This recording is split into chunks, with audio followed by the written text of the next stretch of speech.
Cher prof, pourquoi est-ce que l'enfer, c'est encore plus les autres quand on fait les courses? Au supermarché, vos sens ancestraux de chasseurs-cueilleurs sont à vif. Manouche de poireaux. Et de 11. La caisse rapide, c'est moins de 10 articles. Hein. Vous vous sentez obligé de faire connaître au monde votre analyse de la vie en société. Moi, quand un vieux sort ses 134 paquets à la caisse rapide.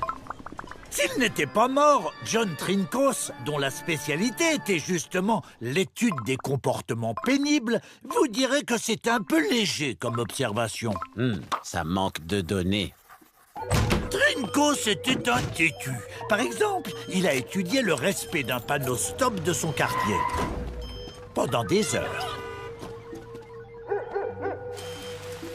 En 1980, 37% des voitures marquaient le stop. Papa, il veut quoi, le monsieur? Je ne sais pas, ma chérie.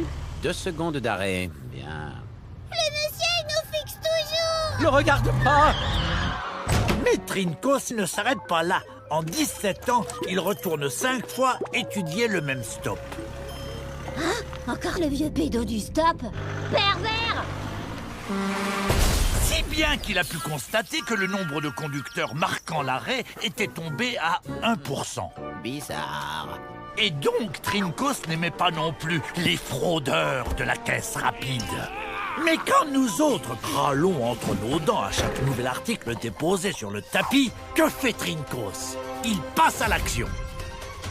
Je vais comptabiliser ces voyous dans leur milieu naturel. Pendant des heures. Et bam! En 1993, 15% des acheteurs respectaient la limite des 10 articles. Évidemment, Trinky n'en reste pas là. Il retourne sur les lieux du crime à plusieurs reprises. Nous sommes désormais en 2002 et les gens honnêtes ne sont plus que 7%. John Trinkos a fait plein d'autres études, toujours sur des sujets qui l'énervaient. Le temps d'attente chez le médecin, les choux de Bruxelles, les portes. Et les casquettes de baseball portées à l'envers. 14 articles. Bravo, champion. Il put alors affirmer, sans en faire profiter les réseaux sociaux, Les gens sont de plus en plus individualistes. La société vire à l'enfer. Monsieur, vous pouvez sortir du photomaton? Mais tu vois pas que je travaille, là? Ne souriez plus. Serrez les fesses. Si vous voulez connaître d'autres super-héros du quotidien, alors tapez Tu mourras moins bête sur arte.tv. avec ça c'est sûr vous mourrez moins bête, mais bon, vous mourrez quand même. Cher prof, j'entends partout parler de la singularité dont on devrait avoir peur, mais c'est quoi, bon sang? Depuis les années 50, d'aucuns pensent qu'un jour, les intelligences artificielles, les IA, seront tellement puissantes Suppositoire. Dans quel sens? qu'elles deviendront conscientes. Point d'interrogation. Hop, enter. Pof, comme ça. C'est ce qu'on appelle la singularité. Mais enfin, Nathanaël, le suppos, ça se met du côté plat? On sait pas trop ce que ça fait une IA consciente. L'ordi me juge. En revanche, beaucoup de gens craignent que, de mépris, l'IA veuille tous nous détruire. Mais descends de là, toi! Par tous les moyens. Oh, j'ai mis café en douille, pas soupe de poireaux. Mange ta mère en enfer!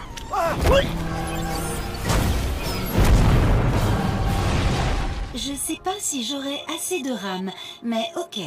Mais certains disent que les IA ne peuvent pas devenir conscientes, car elles n'ont pas le sens commun. Oh, bah, ça doit se trouver sur le net, ça. Non, le sens commun, c'est un truc d'être vivant. C'est ce qui nous permet de déduire des choses par une forme d'intuition et d'expérience.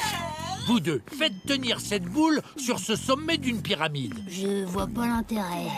Nous, on sait que c'est impossible. Mais la machine, elle, pour répondre à cette question, va avoir besoin d'en faire le test. Saperlipopette.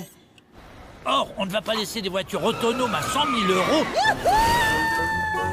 tester toutes les formes d'accidents pour apprendre le danger et être hyper sûr. Attendez, je réessaie.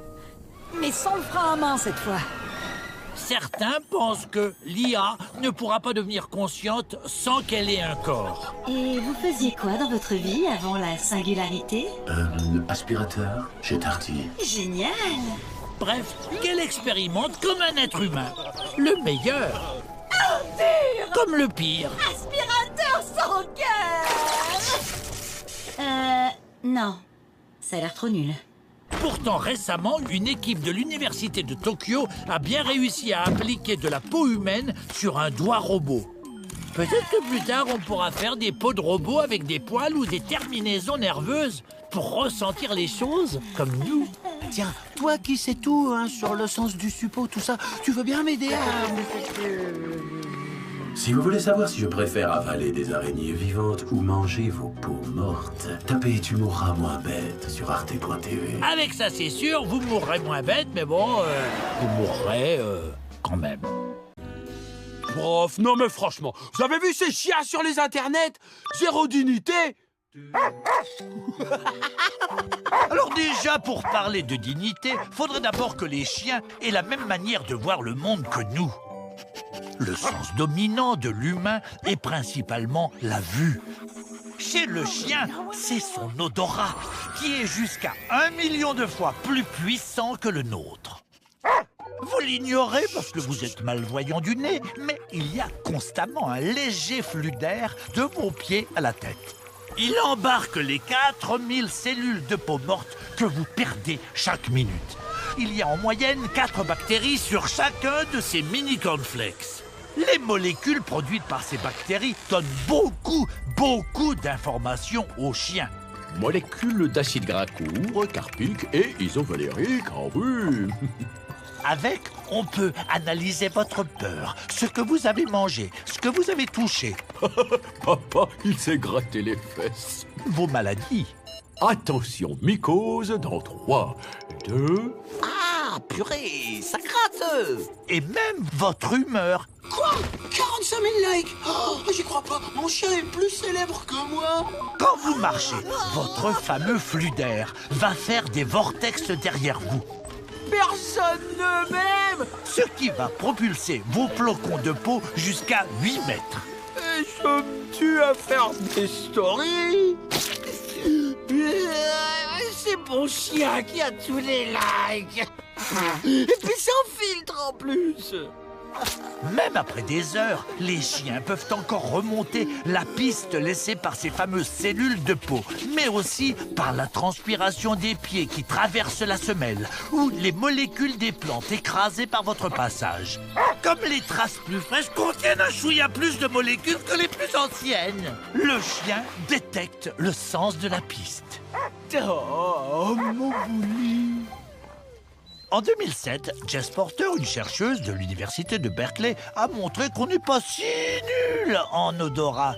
Pour ça, elle a demandé à des étudiants d'essayer de suivre une piste en chocolat seulement avec le nez. Cherche, Natou, cherche. C'est bien ça. Eh ben, figurez-vous que l'humain peut pister, surtout s'il est prêt à perdre toute sa dignité. Ouais, le nul, il a carrément du choco sur la patte, il sent rien. Ce qui ferait pas pour un Nobel. Si vous pensez pouvoir vous gratter l'oreille avec le pied, alors tapez Tu mourras moins bête sur arte.tv. Avec ça, c'est sûr, vous mourrez moins bête, mais bon, vous mourrez quand même. Bonjour prof, je suis le lutin du Père Noël. J'aimerais une étude scientifique montrant le taux de satisfaction des enfants pris en photo sur les genoux de nos sosies de Père Noël. Vous nous faites ça et on se recolle à zap. Évidemment que les enfants sont heureux en voyant le Père Noël. À qui le tour? Oh, oh, oh. Moi Pourtant, est-on sûr que les enfants veulent autant la faire que leurs parents, cette fichue photo? Un homme en a douté, le professeur américain John Trinkos. Il faut documenter le niveau de joie des enfants. Mais comment évaluer une émotion? Là, par exemple, captez-vous ma surexcitation scientifique? Non. Méthodique, Trinkos décida donc de s'inspirer de l'échelle de Wong qui permet aux malades de donner une idée de leur niveau de douleur. Dites-moi, vous avez plutôt pas mal du tout comme lui, pas trop mal, un peu mal, là ça douille sévère et là vous voulez crever. Ah oui. Il a eu l'idée de modifier l'échelle de Wong pour l'adapter à son étude. J'espère qu'il ne dessinait pas trop mal. Alors, on a été sage? Regardez-moi. Alors, que disent mes petits visages d'ange? Souris. Euphorique, heureux, indifférent, hésitant, terrifié? Bon, allez, ok, indifférente. Bon, enfin, elle est visiblement tétanisée. Ok, je mets tétanisé d'indifférence. Bref, Trinkos découvrit, après avoir observé 600 gamins, que 80% étaient indifférents. Mais 1% semblait terrifié. Enfin, un autre heureux, mais aucun n'était euphorique. Comme, visiblement, il n'avait rien à faire de son Noël, il fit la même chose avec les parents des mêmes enfants.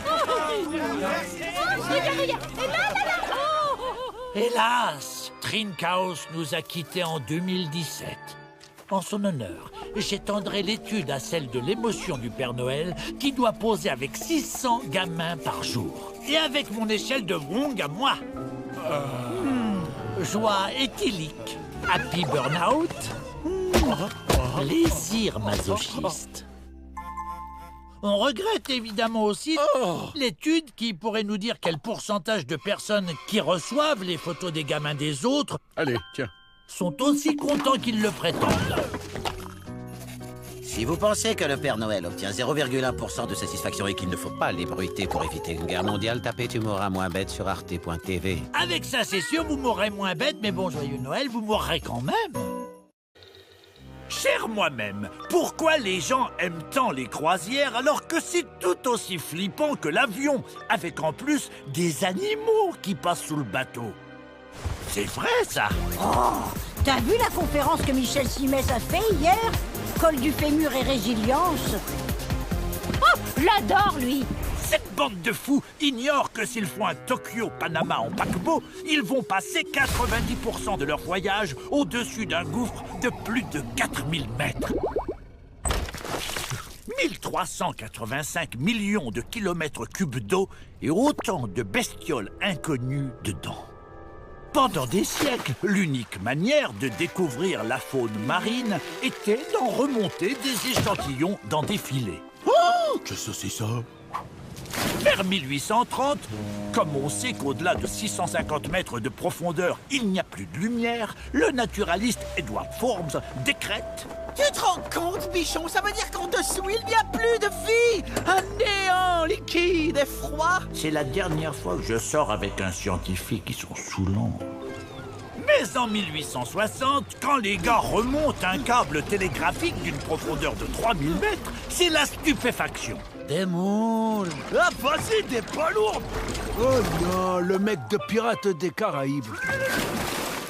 Vous voyez le professeur Tournesol dans Tintin? Eh bien, le personnage est inspiré d'un vrai scientifique suisse, Auguste Piccard. C'est lui qui a créé en 1960 le bathyscaphe, avec une petite sphère habitable là. Il y a mis son fils d'1,90 m et un lieutenant de la Navy, Walsh. Flutio, vous avez bien fait pipi avant de partir! Le truc était fait pour plonger dans les fosses Mariannes, un gouffre non pas de 4000 mais de 11 000 mètres de profondeur. La prochaine fois que vous voyez un avion dans le ciel, imaginez que vous êtes au fond de l'eau et l'avion, c'est votre bateau à la surface. À cette profondeur, la pression est si forte que c'est comme si un éléphant était assis sur chaque centimètre carré du bathyscaphe. Mais les gars survécurent et même qu'ils découvrirent de la vie. Ce n'était pas rien, les enfants, parce qu'à l'époque où tous ces gens étaient jeunes, on se débarrassait des déchets nucléaires dans la mer. Bah oui, puisqu'on pensait qu'il n'y avait pas de vie dans les fonds marins. Et même que si le bidon voulait pas couler, bah on lui tirait dessus. Si vous pensez encore que le Titanic ferait une bonne déchetterie, tapez Tu mourras moins bête sur arte.tv. Avec ça, c'est sûr, vous mourrez moins bête, mais bon, vous mourrez quand même.